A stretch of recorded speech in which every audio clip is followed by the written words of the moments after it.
Postman म्हणजे गावखेड्यातील नागरिकांसाठी एक मोठा आधार असतो। आजच्या मोबाईलच्या आणि इंटरनेटच्या जमान्यातही ग्रामीण भागात पोस्ट आणि पोस्टमनचं महत्त्व कमी झालेलं नाहीये।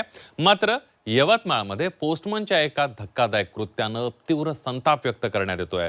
पांढरकवडामध्ये पोस्टमनच्या घरात न वाटलेल्या पत्रांचं घबाड सापडलंय। बघूया।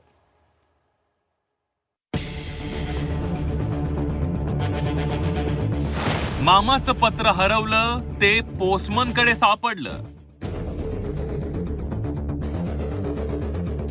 पोस्टमनच्या घरात सापडली न वाटलेल्या पत्रांची 3 पोती।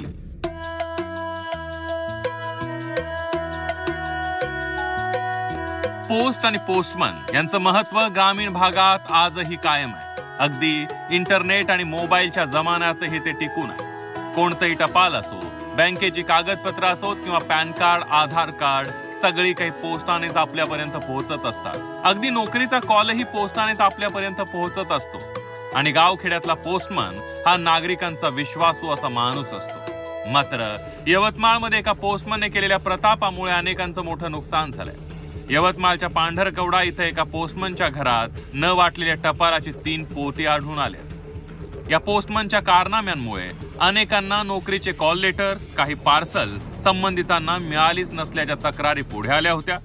पोस्टमन सतीश धुर्वे यांनी कर्तव्यात कसूर करून शेकडो नागरिकांचे टपाल आपल्या घरी साठवून ठेवल्याचं समोर आलंय। एका पोस्टमनच्या घरी 3 ते 4 पोते एक डॉक्युमेंट्स, जसे आधार कार्ड असो, एटीएम कार्ड असो या आरसी बुक असो, हे अनेक डॉक्युमेंट्स तिथं मिळाले। पण ते एका पोस्टमनने स्वतःच्या घरी वाटप न करता ठेवले, त्यामुळे अनेक नागरिकांचे गैरसोय झाले।